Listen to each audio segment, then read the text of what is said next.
meditation is supposed to be fun.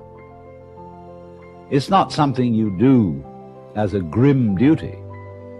The trouble with religion as we know it is that it is so mixed up with grim duties.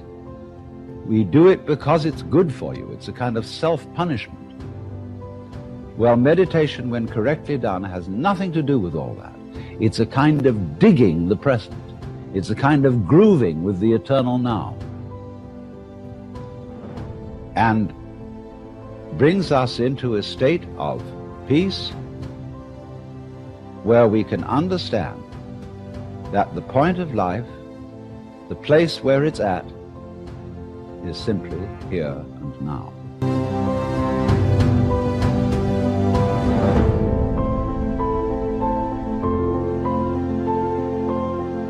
This moment is the creation of the universe. It's starting now.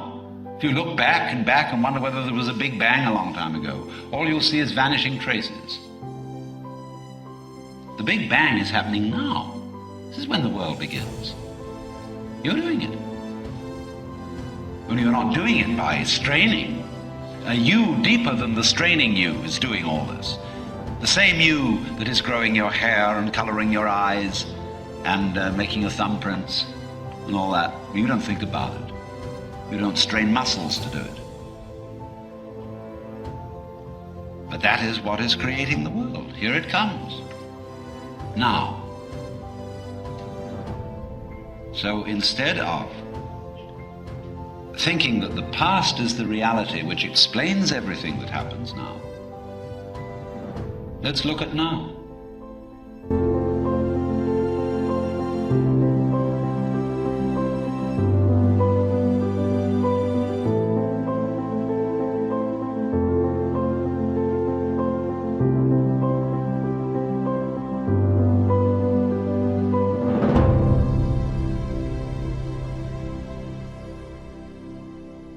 On the Fringe with Dan RadioStyle. Hope everybody out there's doing wonderfully. One of my favorite series that I get to do, and I've just been very, very happy that you guys are joining me along for the ride. There's Law of One. We're doing sessions 25 and 26 tonight. Just to give a quick synopsis. Well, first off, one quick rule today. Unfortunately, my person that helps me moderate is not going to be available today. So if you have a question, do me a favor, please, and put question : and then ask the question. That way I can easily discern it between just your guys' chat bouncing between you all. That will help me out tremendously as I try to scroll through and see if I can find questions. Normally I have someone that texts them to me. That is not going to happen today. So if you guys could at least do that solid, otherwise I probably won't see your question. And, then what's the point of asking it, I guess, for that matter. Session 25 we're going to start with. And this is kind of interesting. One, it's very short. I think Carla was still kind of sick. From her LSD experience, it seems. But she's still a little sick, and so this first session is much, much shorter. But one of the key things that it covers is kind of the fighting that has been going on between service to self versus service to others. And this is something that all of us are kind of, it's pushed on all of us at certain times. The Orion group, if you will, is constantly going to try to get in your way when you're trying to do good things. It was actually, I was laughing about it when I was recording the voiceover for these particular sessions. I had a number of issues, and this is the Orion group messing with me. And they do, and they will. And it's expected, it's okay, it's part of what we need as a catalyst. This is the thing that so many people, I think, have a hard time grasping. Evil is not something to be feared, and evil is not something that can control you. Evil is a catalyst that allows you to know what the other side looks like. It's the concept of hot and cold, right? You can't know what hot is unless you know what cold is. You can't know what left is unless you know what right is. You need that catalyst. You need that opposite. You need that difference so you can choose, so you can understand, so you can make the better choice as your own self. Whether you're service to self or service to others, again, there is no wrong way to do this. Now, I only teach service to others. I won't teach or help teach, if you will, teach, learn, if you will, service to others. I might have done that path before, don't know. But once you get out of Really, once you get into the 6th density, no longer do these two sides work. They actually come back together and form just like a unity. So there's a lot that we're going to continue to learn about the densities and the fact that many of us are here from higher densities to try to help with this graduation or with this ascension process. So it is an exciting time. So there's a lot to learn about the way that they fight, the way they try to interact with you. Just an example. I recorded both of these voiceovers. So just one that I'm going to play for you here in just a moment. I recorded both of these, and I finished recording them, and I went the next day to edit them, right? And I pop it into my editor, and there's 0 audio. You know why? Because smart man here had the mute button on the entire time I recorded. Didn't bother to check whether I unmuted myself. I recorded 2 full sessions muted. Again, you've got to understand how the game is played, and you've got to learn to appreciate that we always have a choice. And that is the point. That is what we're here to do, to choose, even in spite of all the stuff that's happening to us, the swirling matrix of crazy around us. We're here to choose the path that we feel is right for us. That's the point of all of this. So there's nothing to fear. There's nothing to be scared of. There's nothing to be intimidated by. There is only the law of one. 3, 4D only, by the way, too. 3rd density, 4th density. This is the only place where they fight each other. Once you get outside of that, there's no purpose or point to it anymore. They also spend some time talking about that. So let's go ahead and get this kicked off. Make sure I can find it. There we go. And here is, whoops. That's ready, Ra. Uh-oh. What happened? Let's see if we can fix this on the fly or find it. There it is. Oh, shucks. That's why I didn't copy them where they're supposed to be. Let's be smart for a second and do that. And that'll make everything easier for me. All right, here it is. Session 25 on the Fringe. Law of One, Session 25, recorded February 16th, 1981. Ra. I am Ra. I greet you in the love and the light of the infinite creator. We communicate now. Questioner.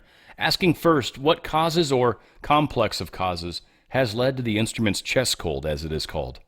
Ra. I am Ra. This distortion towards illness was caused by the free will of the instrument in accepting a chemical substance which you call LSD. This was carefully planned by those entities which do not desire this instrument to remain viable. The substance has within it the facility of removing large stores of vital energy from the ingester. The first hope of the Orion entity which arranged this opportunity was that this instrument would become less polarized towards what you call the positive. Due to conscious efforts upon the part of this instrument, using the substance as a programmer for service to others and for thankfulness, this instrument was spared this distortion, and there was no result satisfactory to the Orion group. The second hope lay in the possible misuse of the most powerful means of transmission of energy between your peoples in the area of body complex distortions. We have not previously spoken of the various types of energy blockages and transfers, positive and negative, that may take place due to participation in your sexual reproductive complex of actions. This entity, however, is a very strong entity with very little distortion from universal green ray love energy. Thus, this particular plan was not affected either, as the entity continued to give of itself in this context in an open or green ray manner, rather than attempting to receive or to manipulate other self. The only remaining distortion available, since this entity would not detune and would not cease sharing love universally under this chemical substance, was simply to drain this entity of as much energy as possible. This entity has a strong distortion towards busyness, which it has been attempting to overcome for some time, realizing it not to be the appropriate attitude for this work. In this particular area, the ingestion of this substance did indeed, shall we say, cause distortions away from viability due to the busyness and the lack of desire to rest, this instrument staying alert for much longer than appropriate. Thus, much vital energy was lost, making this instrument unusually susceptible to infections such as it now experiences. Questioner. The second question the instrument requested was, how may I best revitalize myself not only now, but in the future? Ra. I am Ra. This instrument is aware of the basic needs of its constitution, those being meditation, acceptance of limitations, experiences of joy through association with others, and with the beauty, as of the singing, and the exercising with great contact, whenever possible, with the life forces of second density, especially those of trees. This entity also needing to be aware of the moderate but steady intake of foodstuffs, exercise being suggested at a fairly early portion of the day and at a later portion of the day before the resting. Questioner. The third question that she requested to be asked was, how may Dawn and Jim help to revitalize me? Ra. I am Ra. This is not an appropriate question for a full answer. We can say only that these entities are most conscientious. We may add that due to this instrument's distortion towards imbalance in the space-time nexus, it would be well were this entity accompanied during exercise. Questioner. Thank you. We shall now continue with the material from yesterday. You stated that about 3,000 years ago, the Orion group left due to diaspora. Was the Confederation then able to make any progress after the Orion group left? Ra. I am Ra. For many of your centuries, both the Confederation and the Orion Confederation busied themselves with each other upon planes above your own, shall we say, planes in time-space, whereby machinations were conceived and the armor of light girded on. Battles have been and are continuing to be fought upon these levels. Upon the Earth planes, energies had been set in motion which did not cause a great deal of call. There were isolated instances of callings, one such taking place beginning approximately 2600 of your years in the past in what you would call Greece at that time, and resulting in writings and understandings of some facets of the Law of One. We especially note the one known as Thales and the one known as Heraclitus, those being of the philosopher career, as you may call it, teaching their students. We also point out the understandings of the one known as Pericles. At this time, there was a limited amount of visionary information which the Confederation was allowed to telepathically impress. However, for the most part, during this time, empires died and rose according to the attitudes and energies set in motion long ago, not resulting in strong polarization, but rather in that mixture of the positive and the warlike or negative, which has been characteristic of this final minor cycle of your beingness. Questioner. You spoke of an Orion Confederation and a battle being fought between the Confederation and the Orion Confederation. Is it possible to convey any concept of how this battle is fought? Ra. I am Ra. Picture, if you will, your mind. Picture it then in total unity with all other minds of your society. You are then single-minded, and that which is a weak electrical charge in your physical illusion is now an enormously powerful machine whereby thoughts may be projected as things. In this endeavor, the Orion group charges or attacks the Confederation arms with light. The result, a standoff, as you would call it, both energies being somewhat depleted by this and needing to regroup. The negative depleted through failure to manipulate, the positive depleted through failure to accept that which is given. Questioner, could you amplify the meaning of what you said by failure to accept that which is given? Ra. I am Ra. At the level of time-space at which this takes place in the form of what you may call thought war, the most accepting and loving energy would be to so love those who wish to manipulate that those entities were surrounded, engulfed, and transformed by positive energies. This, however, being a battle of equals, the Confederation is aware that it cannot, on equal footing, allow itself to be manipulated in order to remain purely positive. For then, though pure, it would not be of any consequence, having been placed by the so-called powers of darkness under the heel, as you may say. It is thus that those who deal with this thought war must be defensive rather than accepting, in order to preserve their usefulness in service to others. Thusly, they cannot accept fully what the Orion Confederation wishes to give, that being enslavement. Thusly, some polarity is lost to this friction, and both sides, if you will, must then regroup. It has not been fruitful for either side. The only consequence, which has been helpful, is a balancing of these energies available to this planet so that these energies have less necessity to be balanced in this space-time, thus lessening the chances of planetary annihilation. Questioner, very important point, I believe.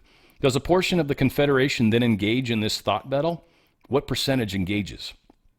Ra. I am Ra. This is the most difficult work of the Confederation.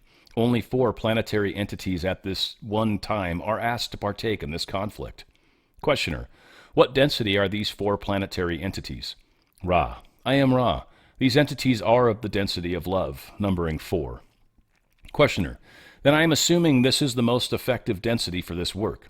Would this density, an entity of this density, be more effective for this type of work than, say, an entity of density 5 or 6? Ra. I am Ra. The fourth density is the only density beside your own, which, lacking the wisdom to refrain from battle, sees the necessity of the battle. Thus, it is necessary that fourth density social memory complexes be used. Questioner. Am I correct in assuming, then, that fourth density on both sides of both the Orion and the Confederation sides are in this battle, and that the densities fifth and sixth on the Orion side do not engage in this? Is this correct? Ra. I am Ra. This will be the last full query, as this entity's energies are low.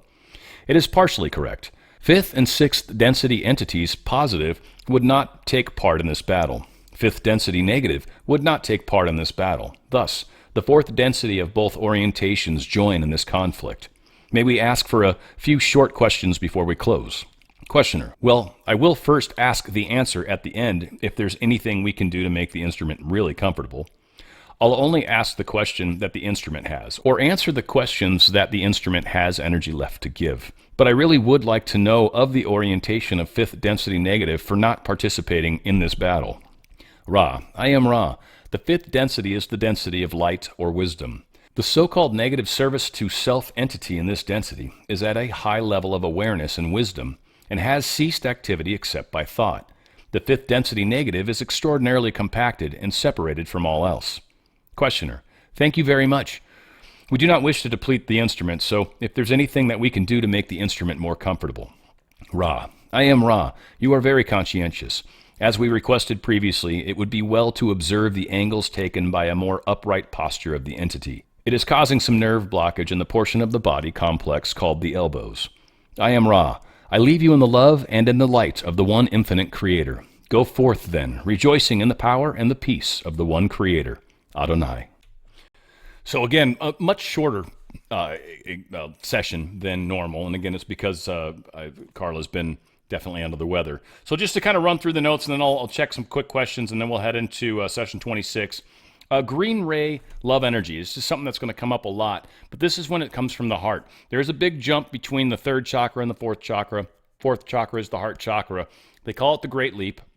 And when you're in the lower chakras, and they get into it a little more, I think, coming up in the next one as well. But when you're in the lower chakras, I mean, you can still experience service to others, but it's also where a lot of the control mechanisms exist for service to self in those lower chakras. When you get above those chakras, you kind of start to get outside of that negativity. You get outside of that place, and it becomes sort of a higher density version of yourself. The green ray energy is very, very important in the big picture, and they will talk about how there are some sexual blockages and stuff in the next session that I think is very helpful. How Orion attacked Carla is very interesting. So they kind of got this LSD stuff involved, and then they were trying to energetically work on her to essentially move away from service to others. Because of her strong will and her constitution, if you will, she was able to continue to do that work because that's what she feels inside. So the Orion group was not able to successfully cause her to fail. They caused her illness. They caused her to lose energy because she was staying up too late. She wasn't exercising. She wasn't resting like she was supposed to. And that is where the Orion group essentially succeeded. She didn't feel like taking a nap. She didn't take a nap. And because of that, she didn't get enough rest. And so she got sick. And it's how most of us get sick. You get run down. And once you get run down, sometimes you get sick. And that's kind of how the game is played. Revitalize ourselves. It's really important. This is one of the things that they're saying for Carla. To be able to revitalize yourself, you need to know yourself. Now, for a lot of us, exercise works really well. It's one of the reasons why I find it very important to exercise daily. Going out in nature is extraordinarily important. Many say just take your shoes off and go walk in the grass or walk in the forest or walk in nature. And just that connection will get your energies in a much better place.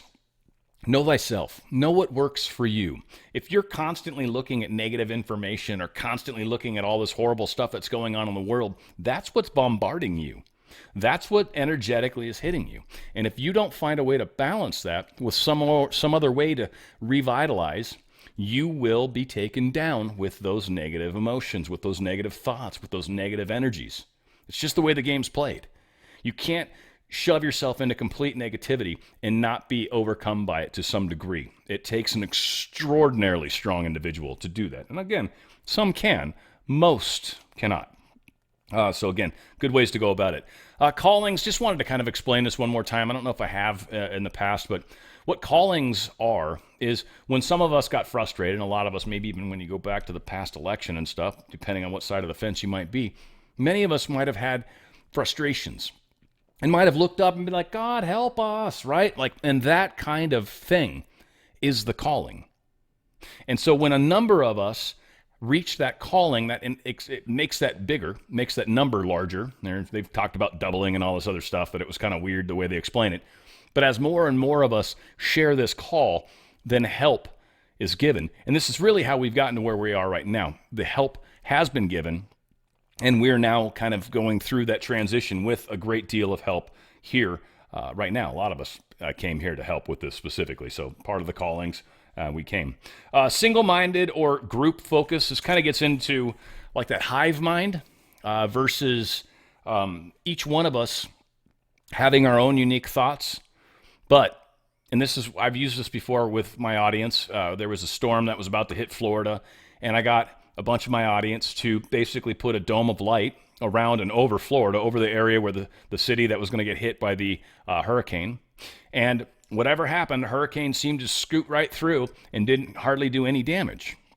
Now, it's not solely because of what I did, but I think we played a huge part. And it's the way you get multiple independent thinking minds to focus on one outcome. And I've hinted at this before with some of the problems that we've got with the magnetic field of the planet and some other things.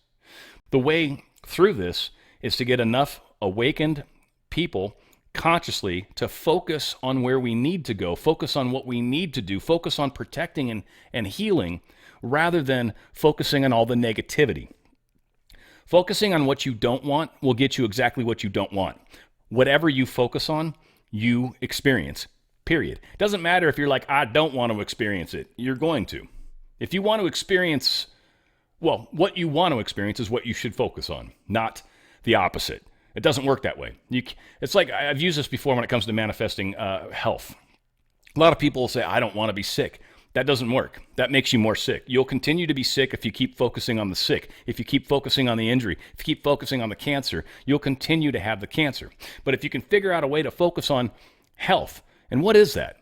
What does a healthy person think? Does healthy people, do they worry about cancer? Do they constantly think about whatever's debilitating them? Or are they constantly doing things that are healthy? Maybe walks in nature, exercise, maybe like my healthy home product that I talk about. Like, are you choosing to do things that are healthy, that are going to give your body the best chance to be healthy? Are you sleeping enough?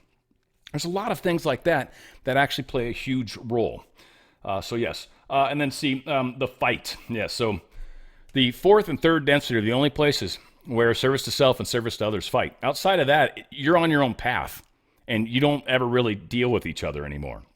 So fifth density and sixth density, they come back together. There's no fighting anymore.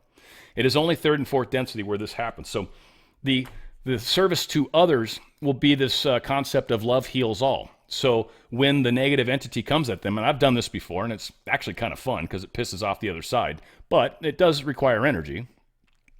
But when the other side comes at you from negativity, you send love. You love the being. I love you because I know your source, just like I am. And I know you're doing what you're here to do, which is being evil or whatever, but I love you anyways. And I send you love, and I send you blessings, and I greet you with love and lights, right? And the evil side, if you will, or service to self, it wants you to be dependent on it. It wants you to be controlled by it. It wants you to follow its rules. It wants you to be under its thumb. And so there's this fight, this clash, and both sides can't, right? You're not going to become a slave to them, and they're not going to kind of, oh, I love you too. Like, they can't. They have to stay strong on their side, trying to get you to give up your sovereignty. And you're going to continue not giving up your sovereignty and trying to kill them with love, kill them with kindness, as they would say, right? Kind of a weird way to say it, but whatever. So the conflicts are very tough, and it's something that does wear on people and does cause people a great deal of difficulty. All right, we're going to see if I can find some questions. We've got a few people in here that are,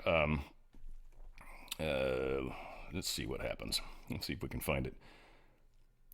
Okay, cool. I think I'm finding it here. Sorry, guys. Let's see. I'm loving Law of One, blah, blah, blah. Goodwater Woman asked a question, and I asked her to do me the favor and put question in front of it. And right now, I'm not seeing question anywhere. All right. I might not even care. All right, here's one. She says, density. Can you explain the difference between density and dimensions? Sometime, I guess right now is what you're saying. So densities, well, let's take dimensions. Dimensions are much easier to explain, at least in my opinion. So everybody knows three-dimension, I hope, right? And if you've ever done any math or any graphing or anything, there's an X, Y, and Z axis, okay? So you've got up, down, you've got, or look at a corner of a wall in your house, right? Just a corner of the room. And one direction you go out, that's X, right? And then another direction you go out, so that creates like a 2-dimension. And then you go up the wall, that's your 3rd dimension. Some say time is the 4th. I actually think time's a separate dimension in of itself. But the technical 4th dimension, at least spatially, would be actually a 90-degree angle that's different from the 3 axis that we currently know. One thing you guys might want to look up that gives you an example is called a hypercube.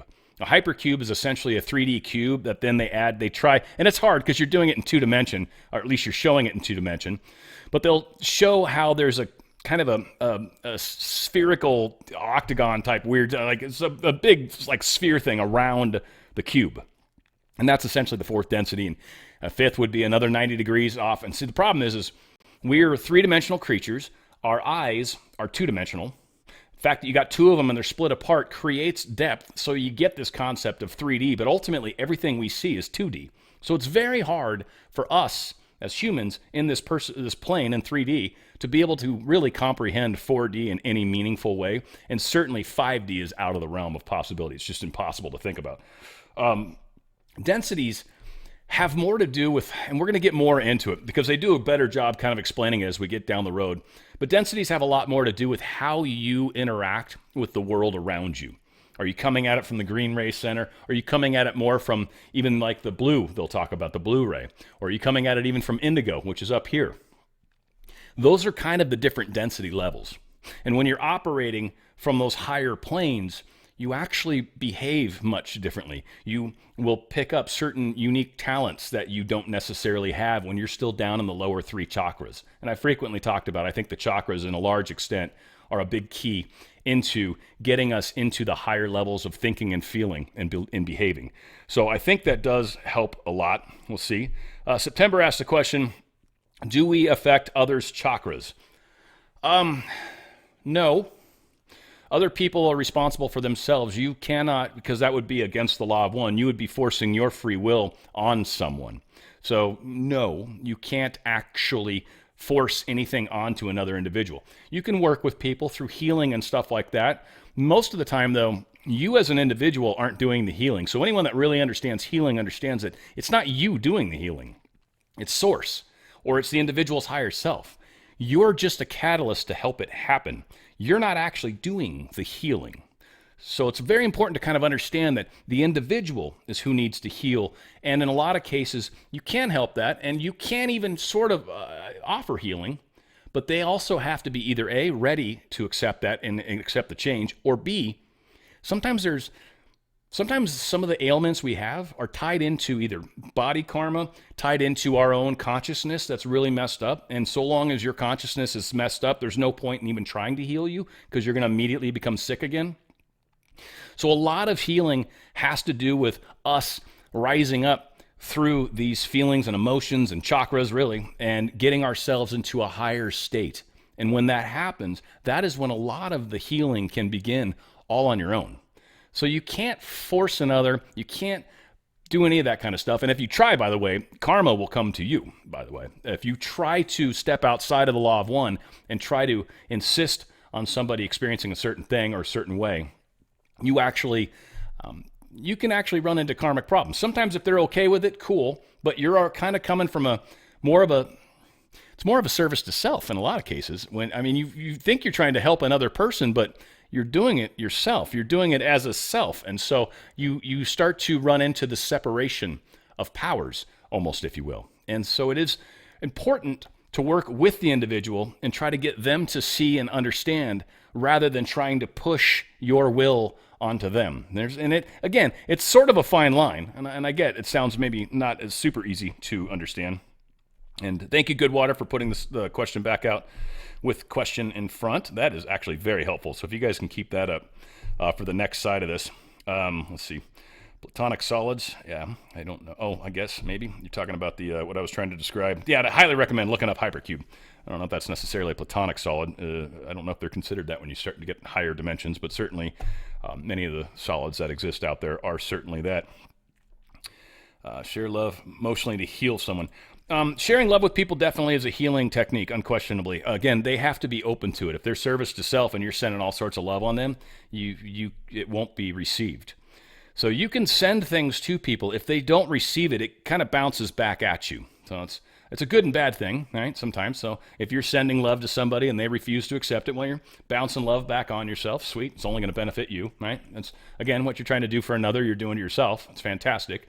But when a lot of us try to, good way to look at it, kids, right? You got kids maybe, and they're doing weird things. And so you're trying to get them to do the right thing, or you're trying to force them to do the right thing. You're trying to keep them from being able to do the wrong thing.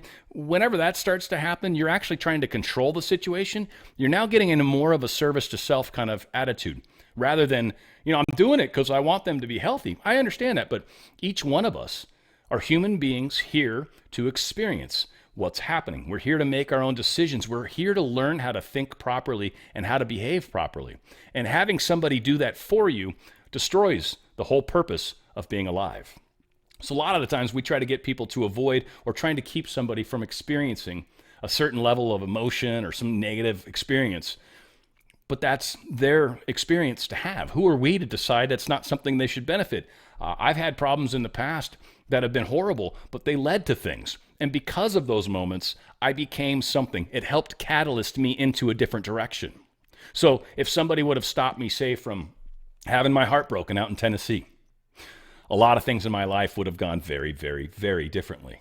And so that process, although it sucked at the time, led me to where I am today. And I wouldn't have gotten here had I not walked through that valley of the shadow of death. So sometimes when you think you're saving somebody from something, you're not. Just like the child that keeps wanting to touch the red hot stove thing, right? Like the glowing metal things, which we don't have anymore, by the way, like convection and all these other things, or whatever the other ones are. But, they see that glowing thing and they want to touch it. And you're like, don't. And they keep trying it. Eventually you're like, I touch it and see what happens. Right, exactly. They'll never do that again. So sometimes it is powerful to be able to head. Here's maybe an easier way to say it. The best thing that we can do is to be an example. That's it. You can never, you can lead a horse to water. You cannot make them drink. You can't.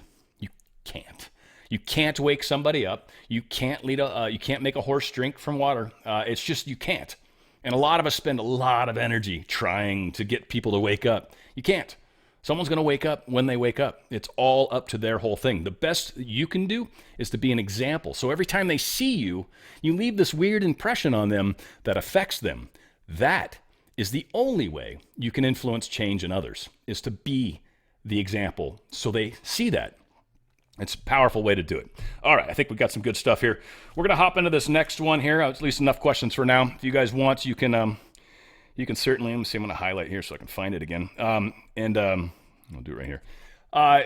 So 26 talks about wanderers, but there's also Nikolai Tesla they talk about. And this concept of walk-in, they don't bring it up here, but that's kind of what Tesla was, a walk-in. They don't describe it here, and I don't know if they get into it or not. And maybe one of these days I'll tell a fun little story I'm aware of about walk-ins.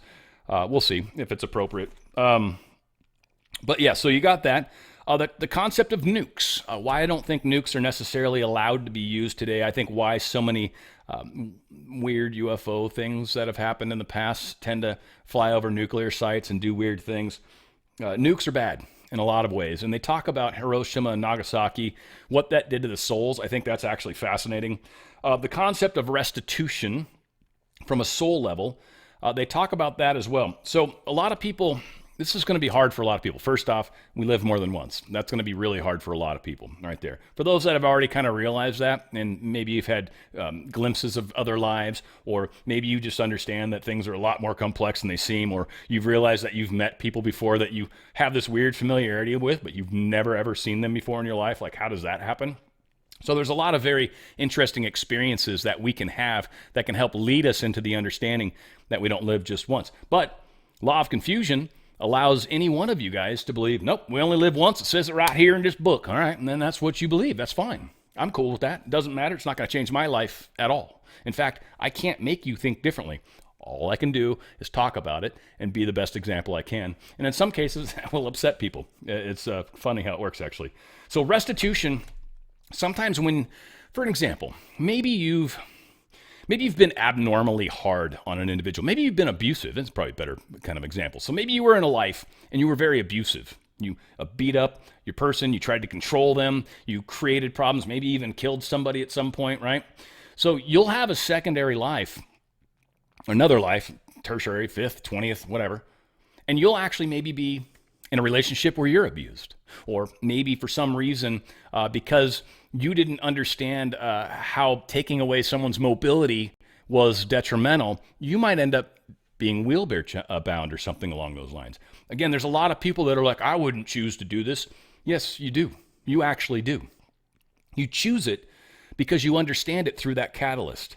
See, life is much different than most people really give it credit. It's actually fantastically beautiful. And it takes away all the victimhood when you realize this is your reality. And that's why I keep trying to get people to understand your reality is really all that matters. In the big picture, we're trying to get a bunch of our realities together so we can move forward together and share our reality or co-create. But a lot of people kind of get lost in the weeds very easily. And again, they talk about sexual blockages, which I think is very helpful because there are plenty of people in this world that have inappropriate sexual behaviors, and sometimes it helps to understand where they're coming from. And again, we're going back to chakras. So this is a fun one, I think, coming up on this is session 26, again, recorded back in 1981. Hopefully you enjoy. This is the Law of One on the Fringe. The Law of One, session 26, recorded February 17th, 1981. Ra. I am Ra. I greet you in the love and the light of the infinite creator. I communicate now. Questioner. The first question is any of the changing of what we've done here for the instrument going to affect communications of the instrument in any way? Have we set up here all right? Ra. I am Ra. This is correct. Questioner. And do you mean that everything is satisfactory for continued communication? Ra. I am Ra. We meant that the changes affect this communication. Questioner. Should we discontinue this communication because of these changes, or should we continue? Ra. I am Ra. You may do as you wish. However, we would be unable to use this instrument at this space-time nexus without these modifications. Questioner. Assuming that it is all right to continue, we're down to the last 3,000 years of this present cycle, and I was wondering if the Law of One as either written or spoken form has been made available within the past 3,000 years in any complete way, such as we are doing now. Is it available in any other source? Ra. I am Ra. There is no possibility of a complete source of information of the Law of One in this density. However, certain of your writings passed to you as your so-called holy works have portions of this law. Questioner. Does the Bible as we know it have portions of this law in it? Ra. I am Ra. This is correct. Questioner. Can you tell me if the Old Testament has any of the Law of One? Ra. I am Ra. This is correct. Questioner. Which has more of the Law of One in it, the Old Testament or the New Testament? Ra. I am Ra. Withdrawing from each of the collections of which you speak the portions having to do with the Law of One, the context is approximately equal. However, the so-called Old Testament has a larger amount of negatively influenced material, as you would call it. Questioner. Can you tell me about what percentage is Orion influenced in both the Old and the New Testament? Ra. We prefer that this be left to the discretion of those who seek the Law of One. We are not speaking in order to judge. Such statements would be construed by some of those who may read this material as judgmental. We can only suggest a careful reading and inward digestion of the contents. The understanding will become obvious. Questioner. Thank you. Could you please make this instrument cough? Ra. Cough. Questioner. Thank you. Have you communicated with any of our population in the third density incarnate state in recent times? Ra. I am Ra. Please restate, specifying recent times and the pronoun you. Questioner. Has Ra communicated with any of our population in this century in the last, say, 80 years? Ra. I am Ra. We have not. Questioner. Has the Law of One been communicated within the past 80 years by any other source to an entity in our population? Ra. I am Ra. The ways of one have seldom been communicated, although there are rare instances in the previous 80 of your years as you measure time. There have been many communications from fourth density due to the drawing towards the harvest of the fourth density. These are the ways of universal love and understanding. The other teachings are reserved for those whose depth of understanding, if you will excuse this misnomer, recommend and attract such further communication. Questioner. Did the Confederation then step up its program of helping planet Earth sometime late in the last major cycle? It seems that they did from the previous data, especially with the Industrial Revolution. Can you tell me the attitude and reasoning behind this step up? Is there any reason other than that they just wanted to produce more leisure time in the last, say, 100 years of the cycle? Is this the total reason? Ra. I am Ra. This is not the total reason. Approximately 200 of your years in the past as you measure time, there began to be a significant amount of entities who, by seniority, were incarnating for learned teaching purposes, rather than for the lesser of the learned teachings of those less aware of this process. This was our signal to enable communication to take place. The wanderers which came among you began to make themselves felt at approximately this time. Firstly, offering ideas or thoughts containing the distortions of free will. This was the prerequisite for further wanderers which had information of a more specific nature to offer. Their thought must precede the action. Questioner. Could you please make the instrument cough? Ra. Cough. Questioner. Wondering if the one, Abraham Lincoln, could have possibly have been a wanderer. Ra. I am Ra. This is incorrect. This entity was a normal, shall we say, Earth being which chose to leave the vehicle and allow an entity to use it on a permanent basis. This is relatively rare compared to the phenomenon of wanderers. You would do better considering the incarnations of wanderers, such as the one known as Thomas and the one known as Benjamin. Questioner. I'm assuming you mean Thomas Edison and Benjamin Franklin? Ra. This is incorrect. We are intending to convey the sound vibratory complex Thomas Jefferson. The other correct. Questioner. Thank you. Can you tell me where the entity that used Lincoln, Abraham's body, what density he came from and where?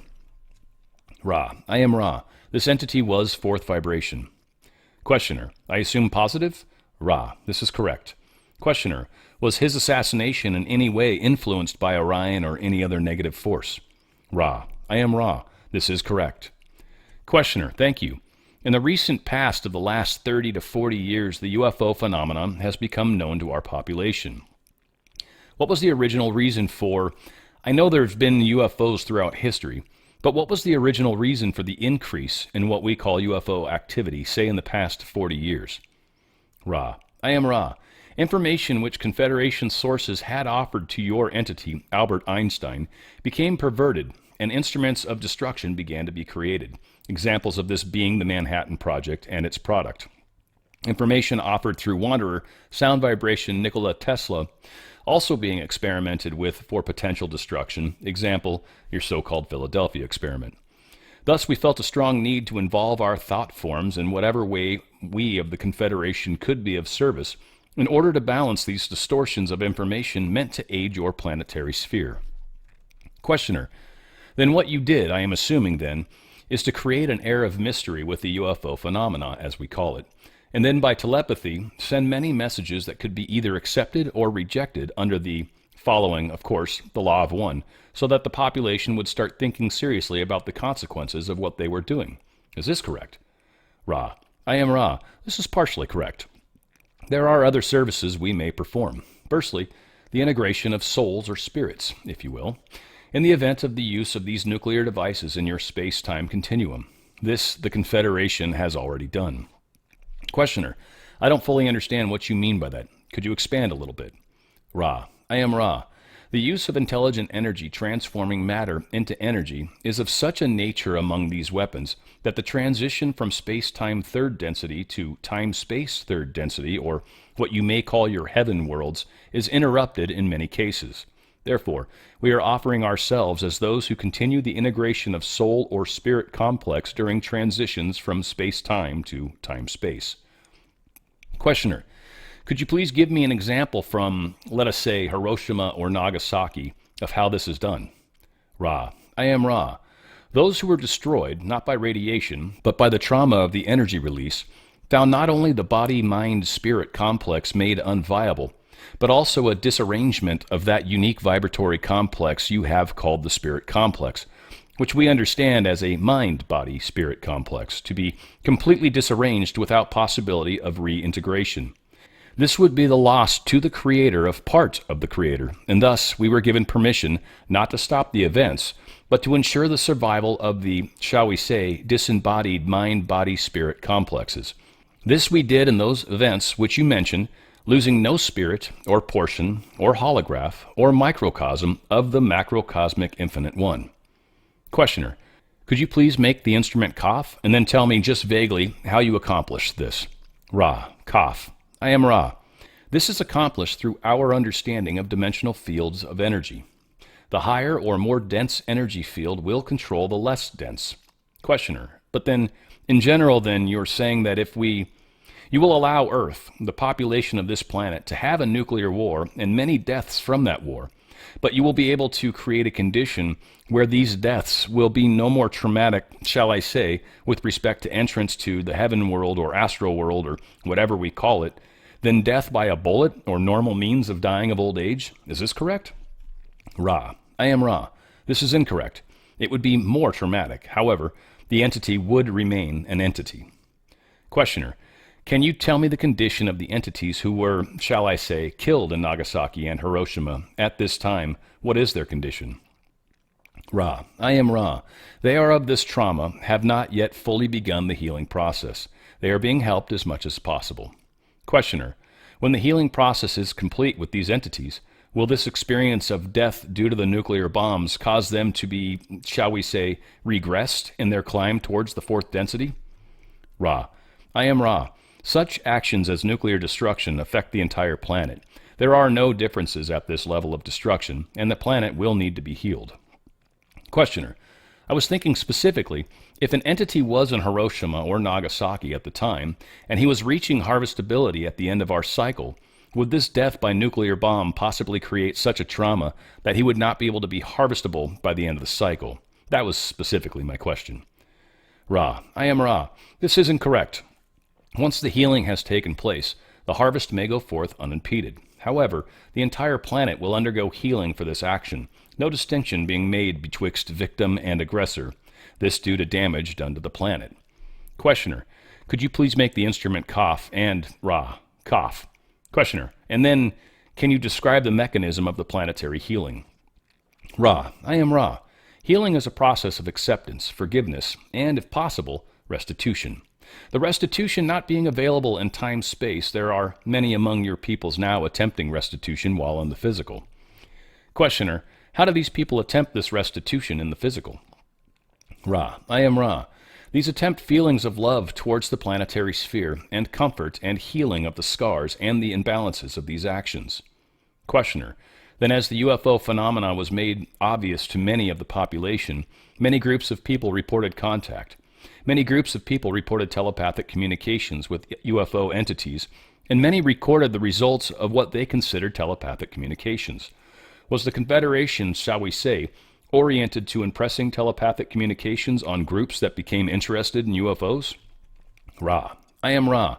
This is correct, although some of our members have removed themselves from the time-space using thought-form projections into your space-time, and have chosen, from time to time, with permission of the Council, to appear in your skies without landing.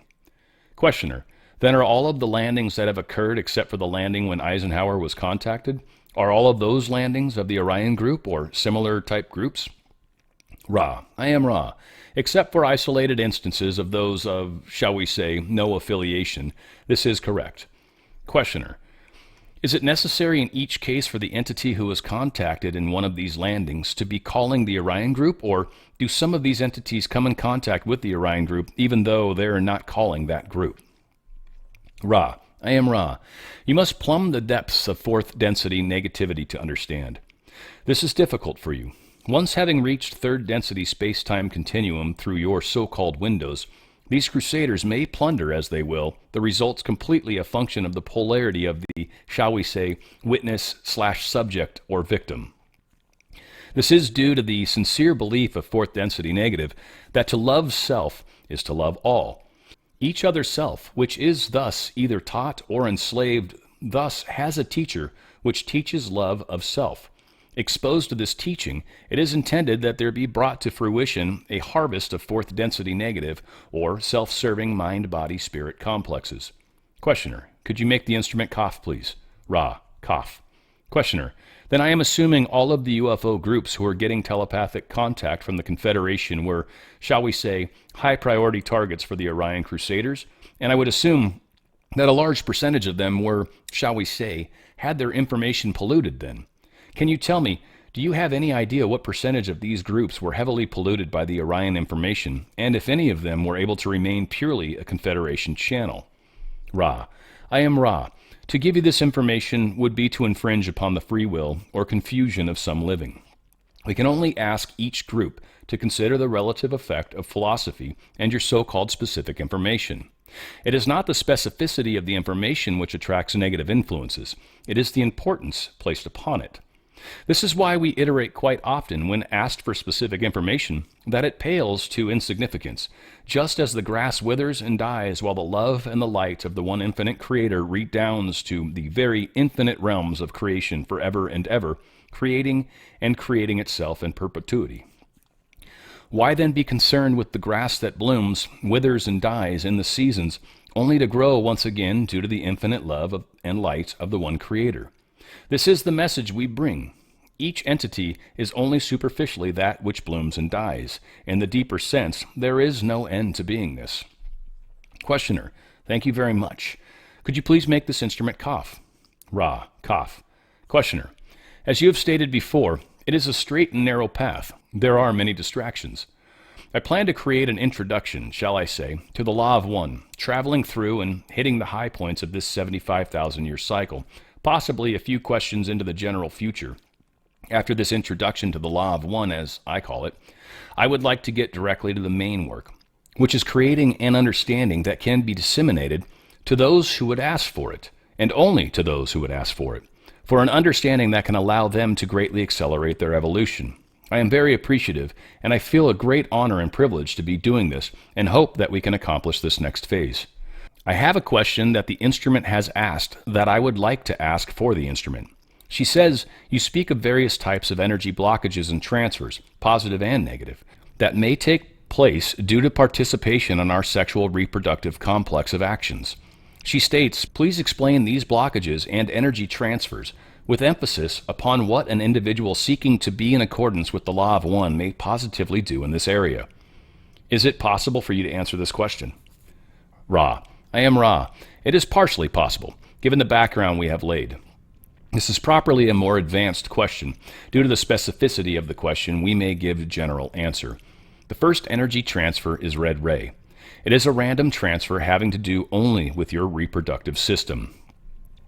The orange and the yellow ray attempts to have sexual intercourse create, firstly, a blockage if only one entity vibrates in this area, thus causing the entity vibrating sexually in this area to have a never-ending appetite for this activity.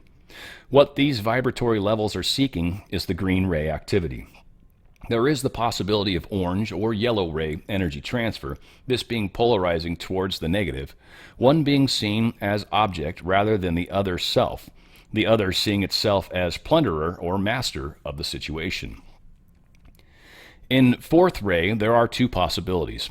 Firstly, if both vibrate in fourth ray, there will be a mutually strengthening energy transfer, the negative, or female, as you call it, drawing the energy from the roots of the beingness up through the energy centers, thus being physically revitalized.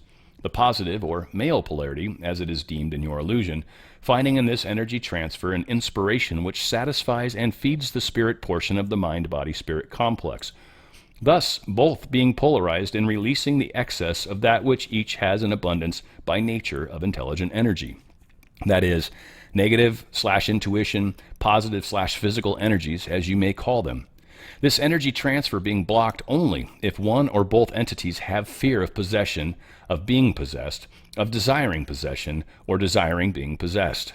The other green ray possibility is that of one entity offering green ray energy, the other not offering energy of the universal love energy, this resulting in a blockage of energy for the one not green ray, thus increasing frustration or appetite, the green ray being polarizing slightly towards service to others. The blue ray energy transfer is somewhat rare among your people at this time, but is of great aid due to the energy transfers involved in becoming able to express the self without reservation of fear. The indigo ray transfer is extremely rare among your people. This is the sacramental portion of the body complex, whereby contact may be made through the violet ray with intelligent infinity. No blockages may occur at these latter two levels due to the fact that if both entities are not ready for this energy, it is not visible, and neither transfer nor blockage may take place. It is as though the distributor were removed from the powerful engine. This instrument was able, as an example of this working, to baffle the Orion group during tape blank experiences, as you call this substance, due to the fact that it effectively completely opened other self to third ray. We correct this instrument. It is growing low in vital energy, green ray energy, and partially open other self to blue ray interaction. May we ask if you have any queries before we close? Questioner, if you would please make the instrument cough, I will ask two quick things. Ra, cough. Questioner, the instrument asks, how long do the debilitative effects that I am experiencing from the use of LSD last, and is there anything that we can do to make the instrument more comfortable? Ra, I am Ra. Firstly, the period of weakness of bodily complex is approximately 3 of your lunar cycles. The first ingestion causing approximately 1 of your lunar cycles, the second having a cumulative or doubling effect. Secondly, this instrument is well. You are most conscientious. I am Ra. I leave you, my friends, in the love and the light of the one infinite Creator. Go forth, then, merry and glad and rejoicing, in the power and the peace of the one Creator. Adonai. Again, good stuff. I love this. Law of One is fantastic. So Orion has influenced a lot of things. That's a big part of why we're here.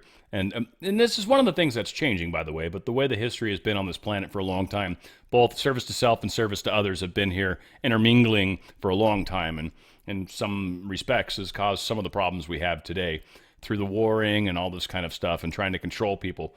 But the Bible, they talk about how Orion has influenced the Bible.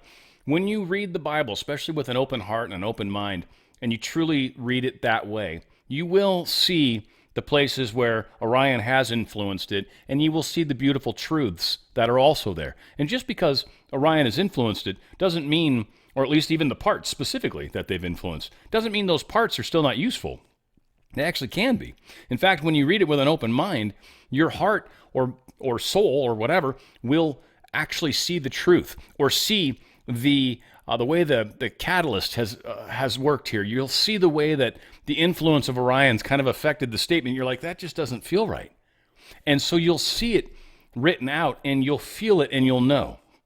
So just because they've influenced the Bible, for example, and many other books on this planet for that matter, doesn't mean that it's invalid, doesn't mean that it's bad, doesn't mean anything like that. It just means that everything on this planet has been affected by Orion and is part of this catalyst, is part of what we're here to learn and grow and do. I was wrong when I said the walk-in was Nikola Tesla, whether that was a good thing or bad thing that I did that, because I can kind of see how it works out well both ways. Lincoln was actually the one that was the walk-in. So when he talked about how at some point another fourth density individual swapped out places with Lincoln, that's what a walk-in is. So walk-ins, just to give a basic example. So wanderers, you're born into your body and you're from a higher density. And so you're not here to live through the third density. You're not trying to graduate third density. You've already done that. You're here to help, and you've come in as a wanderer. as somebody that's coming from another place, like people talk about like Pleiades or Arcturians or like all these different locations. You come from another location and you're here to help. So that process kind of creates an effect where you don't necessarily fit in like everybody else. You are from a higher density. Things don't quite make sense here. Everybody does stuff backwards. This place, like I've said super many times, I find Earth to be extraordinarily superstitious. Extraordinarily superstitious. It baffles my mind how superstitious this planet is. Just everything is just like, hey, if you do this, then this happens. It's like, huh? What? No, that's not true. But again, people are going to believe what people are going to believe. You can't change that. I did like the discussion between transition from space-time to time-space. Space-time is here when we're alive. Time-space is when we're dead. Or, well, you're never dead, really. But when you leave this physical plane, you're no longer in space-time.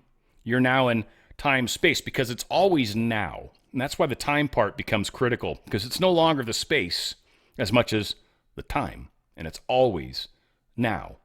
Always. Nothing can happen in the past. Nothing can happen in the future. Things can only happen now. So it's a very powerful concept and important to really embrace the idea of time. Time's sort of it's a made-up thing to a degree. I mean, I get it. We all have watches and it ticks, tick, tick, tick, tick, tick, right? I got you. But that's, how many times have you maybe been sitting in the dentist office, right? Waiting or having someone drill in your teeth and you're like, oh, this will only take 15 minutes. And it's like, it feels like it's an eternity, right? Versus you're about to do something fun or you're doing something super fun and time just flies by. It's the same concept. Time it's kind of irrelevant. It's really your experience that truly is what matters. So again, space, time, space. Nukes, very, very bad. I think they did a good job kind of explaining that. And to a degree, they kind of can affect free will. And they affect the planet, and they actually affect other beings that are around us right now that you may not see because they're in time, space. So again, when you pass to the other side or ghosts and stuff like that, yeah, they're in time, space. So you might not see them consciously, but it doesn't mean they're not there. And this is one of the trickier things for a lot of people to kind of come to tune with. Channels are frequently influenced by Orion. If you're somebody that wants to get into channeling, which is a fantastic thing to get into, there are some proper techniques that you can utilize to try to make sure, you're surrounded in the Christ white light, make sure you're thinking of loving. You just try, again, usually that's one of the best things. That's like what I do, is I'll surround myself in the Christ white light. I will surround myself in that protection, and I'll know I'm okay when I'm doing it. And then I will attempt to open up a channel to whatever. Sometimes I'm just trying to get information. I don't oftentimes go looking for specific beings, but there are a few beings that I've worked with throughout the years, and no, I'm not going to share those with you guys. You guys need to find your own path on that. I don't want to get into the beings I've talked to. I don't want to get into the trainings I've been through. That's irrelevant. It's important for you to find your own answers and your own guidance and not look to someone else to give you that guidance, because then you're missing the entire point of why we're here and what this evolution process really is. You shouldn't necessarily trust another individual to feed you what you want to know, because that is one of the easiest ways for Orion to get involved in influencing you. And you'll come across bad information because you do that. You open yourself up to another source rather than to source. And so there's some tricks and stuff to get into it. I, again, recommend, if you're interested in those types of things, find out, do some research, look into it, buy some books, do some reading, get better at meditating, get better with your chakras, and then you can really start to learn with channeling. I've frequently talked about channeling. You can do a lot of ways. Auto-talking is one thing that I've done that's a good practice. You can just find something that will record you and just ask a question, and then you just kind of start talking, and you just go. And a lot of times you'll get into the stream of consciousness, and as long as you're not paying attention to what you say, you'll be shocked at what came out of your mouth. The second you pay attention to what you're saying, you will destroy the channel.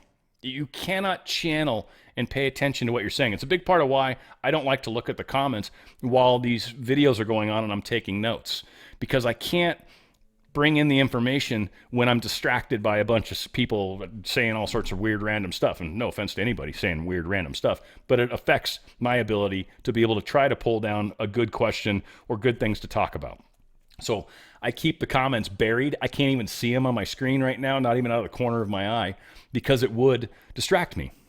And it's one of the ways that Orion Group likes to distract people, by the way. It's just, so sometimes you've got to do what you got to do to put things in the right perspective, if you will. They also talked about how it's not the info. So when people channel, a lot of the times it's not the information that they're putting out. Again, the Bible might have moments where Orion's influenced it. Okay, well, keep reading the Bible. That's fine. It's not the info. It's the importance you place on it. When you actually think 100% of everything in one spot is exact and perfect, yeah, you've now put so much importance on that info that now Orion's got the ability to influence you, and likely has. You've got to stay open. You've got to see how it feels. You've got to take each moment for what it is. You can't just assume, or you can't just take something wholeheartedly. You have to take things as they come, and you've got to take it piece by piece, and you've got to sort of feel and live with it, and then see what conclusions you can come to from there. And again, you might read something today and then read it again 5 weeks from now and then read it again 6 months from now. And you're going to get 3 different, very different feels to it because you're in a very different place. You're in a different understanding. You've evolved. And so now that same information actually takes on a little bit of a different taste, if you will, a different flavor. Now, they describe women as the negative polarity and men as the positive polarity. I just wanted to cover it really quick. That doesn't mean anything. It's the plus minus of life. So battery terminals, you need 2 poles.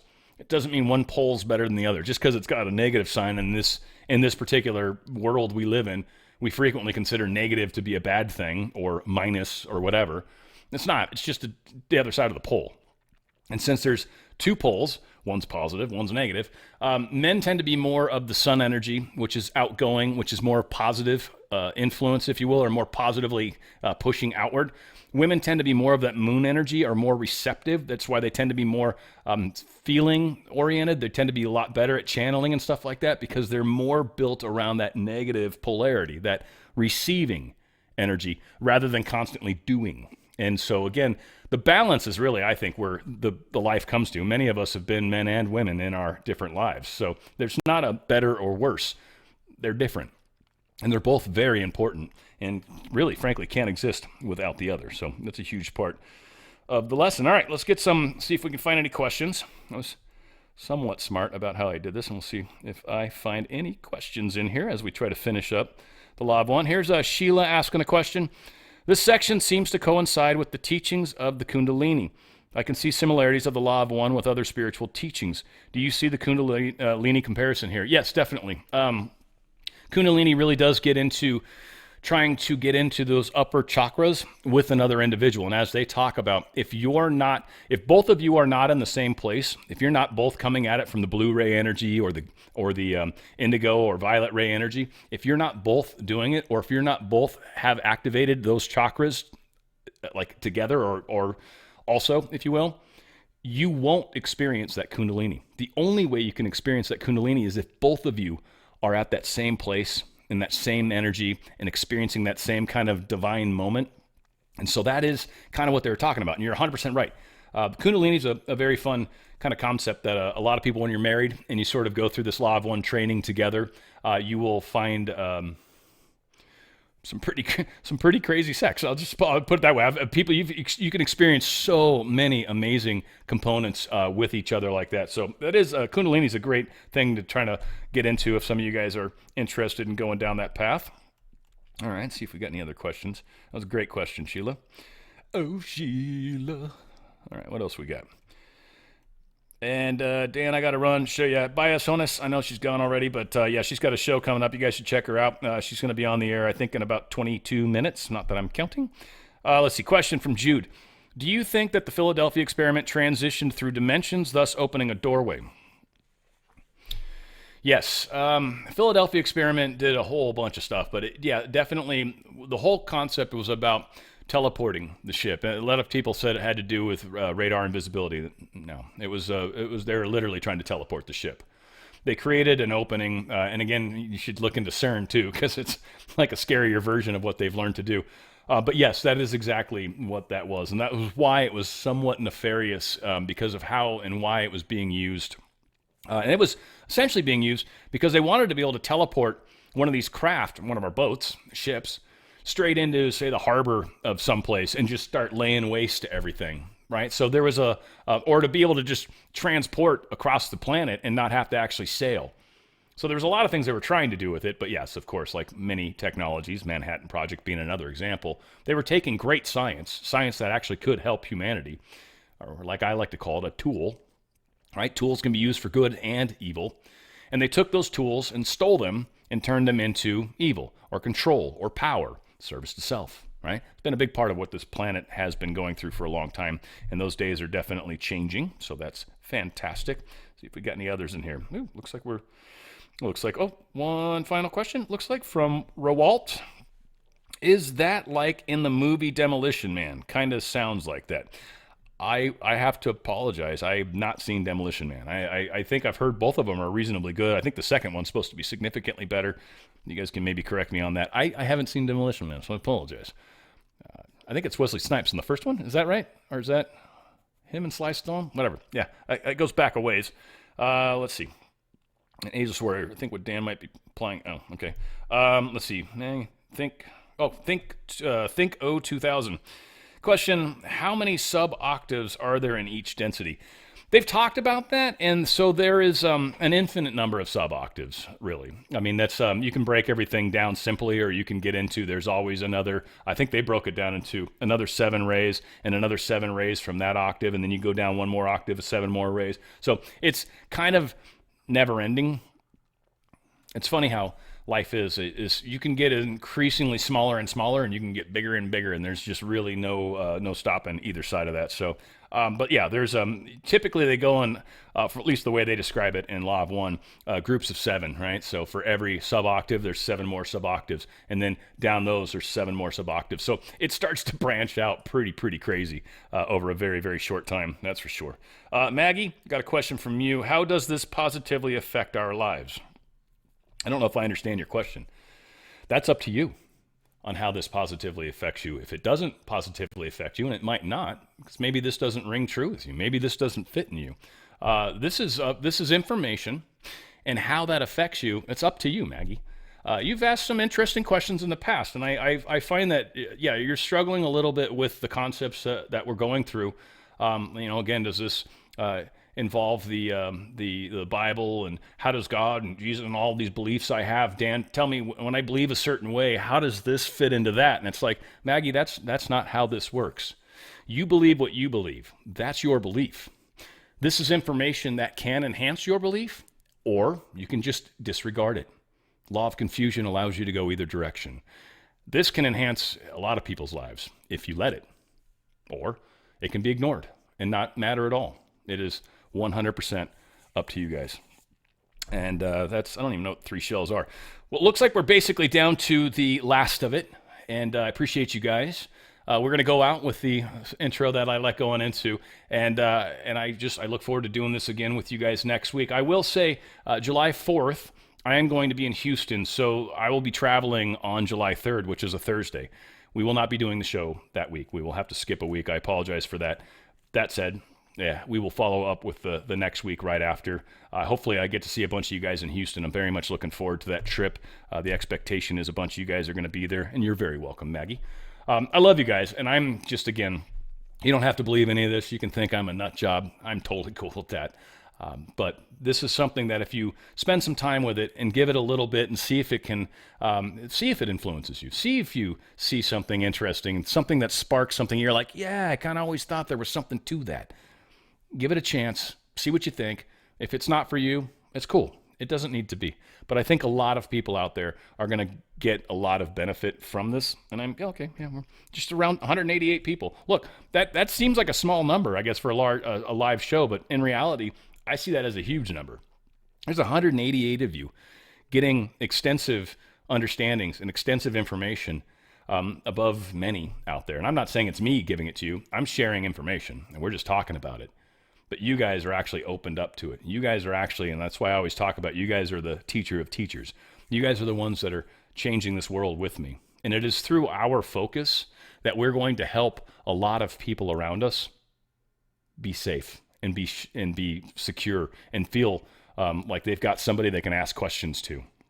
And that's what's going to happen. You're going to be an example for those around you, and they're going to feel comfortable bringing up questions to you.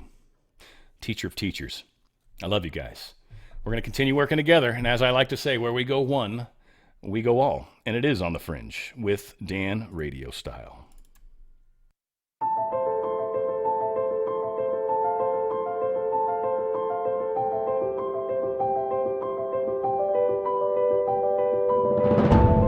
Meditation is supposed to be fun.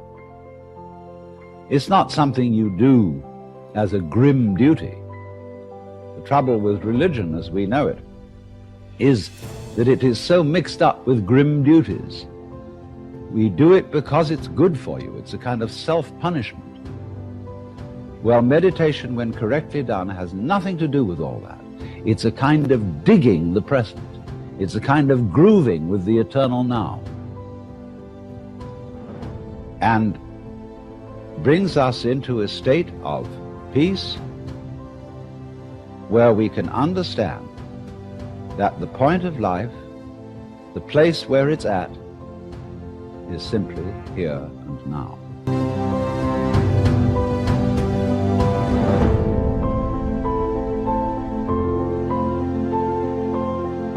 This moment is the creation of the universe. It's starting now. If you look back and wonder whether there was a big bang a long time ago, all you'll see is vanishing traces. The big bang is happening now. This is when the world begins. You're doing it. Only you're not doing it by straining. A you deeper than the straining you is doing all this. The same you that is growing your hair and coloring your eyes and making your thumbprints and all that. You don't think about it. You don't strain muscles to do it. But that is what is creating the world. Here it comes. Now. So instead of thinking that the past is the reality which explains everything that happens now, let's look at now.